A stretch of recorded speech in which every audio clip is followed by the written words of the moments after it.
جتنے بھی لوگ آپ کے جانور میں شریک ہو رہے ہیں ان میں سے کسی کا بھی حصہ ایک سے کم نہیں ہونا چاہیے. اگر کسی کا حصہ ایک سے کم ہے تو کسی کی بھی قربانی نہیں ہوگی, پورا جانور ضائع ہو جائے گا. مثال کے طور پر ایک گائے ہے جس میں 7 حصے ہیں. ایک بندہ کہتا ہے میرا ایک حصہ ہے, دوسرا بندہ کہتا ہے میرے 2 حصے ہیں, تیسرا بندہ کہتا ہے میرے مثال کے طور پر 3.5 حصے ہیں, ٹھیک ہے, اور چوتھا بندہ کہتا ہے کہ اب تو آدھا حصہ بچا ہے تو میں آدھا حصہ لے لیتا ہوں. تو یہ کل ملا کے دیکھ لیں 3, 6.5 اور 7, ٹوٹیلٹی میں یہ 7 سے اوپر نہیں جا رہا, لیکن پارٹنر نمبر 4 کا حصہ ایک سے کم ہے, لہٰذا یہ سب کی قربانی ضائع ہو جائے گی کیونکہ ایک شریک کا حصہ ایک قربانی سے کم آ رہا ہے. تو یہ دیکھ لیں کسی کا حصہ ایک سے کم نہ ہو. ایک سے زیادہ سب کا ہو سکتا ہے, یعنی ایک بندہ خود پوری گائے اپنی طرف سے قربان کر سکتا ہے 7 کے 7 حصے, 2 بندے مل کے ایک قربانی کرنا چاہیں, ایک گائے کرنا چاہیں تو بھی کر سکتے ہیں. ان میں ایک سے زیادہ حصہ ہے دونوں کا, کسی کا بھی ایک سے کم حصہ نہیں ہے. لیکن پوائنٹس میں کسی کا حصہ آیا 0 پوائنٹ سم تھنگ تو پھر کسی کی بھی قربانی نہیں ہوگی. دوسرا اس میں مسئلہ یہ ہے کہ اگر ایک گائے کے اندر 8 لوگ شریک ہو گئے, ایک اونٹ بیل کے اندر 8 لوگ شریک ہو گئے تو کسی کی بھی قربانی نہیں ہوگی, کیونکہ ظاہر ہے جب 8 شریک ہوں گے تو سب کا حصہ ایک سے کم ہوا, کیونکہ میکسیمم 7 حصے اور امیدوار 8 ہیں, تو 7 کو جب 8 سے ڈیوائڈ کریں گے تو ہر ایک کا حصہ ایک سے کم آئے گا. اس صورت میں بھی وہ قربانی ضائع ہو جائے گی.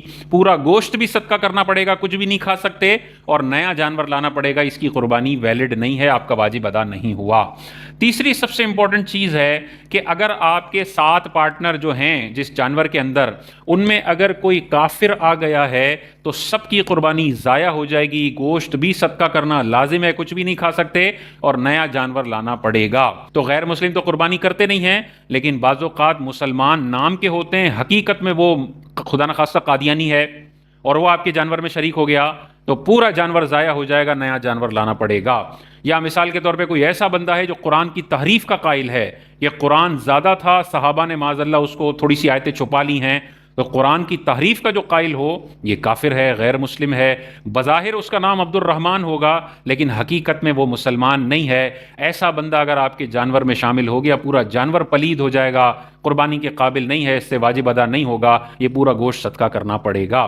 تو بعض اوقات ایسے خراب عقیدے والوں کو لوگ اپنے جانوروں میں شریک کر لیتے ہیں, جو معاذ اللہ اہل بیت سے نفرت رکھتے ہیں, بغض رکھتے ہیں, ان کو معاذ اللہ برا بھلا کہتے ہیں, یا صحابہ کے خلاف نازیبہ کلمات کہہ کے معاذ اللہ عشرہ مبشرہ صحابہ کو گالیاں دیتے ہیں. تو بھائی اس قسم کے لوگ اگر آپ نے اپنے جانور میں شریک کر لیے تو یہ پورا جانور ضائع ہو جائے گا, کسی ایک کی بھی قربانی نہیں ہوگی. تو اجتماعی قربانی کرتے وقت بڑی احتیاط کرنے کی ضرورت ہے.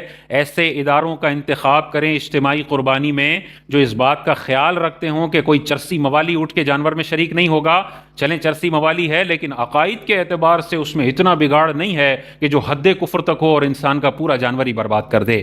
تو ایسے دنیا دار اداروں کے ساتھ اجتماعی قربانی نہ کریں, انہی اداروں سے اجتماعی قربانی کریں جو اس چیز کا اہتمام کرتے ہوں. کم از کم ان کا جو پیمفلیٹ ہو نا اس میں بنیادی چیزیں وہ ٹک کروا لیتے ہوں, تاکہ دیکھیں دلوں کا حال ہمیں نہیں پتا کہ کون کیا کہہ رہا ہے.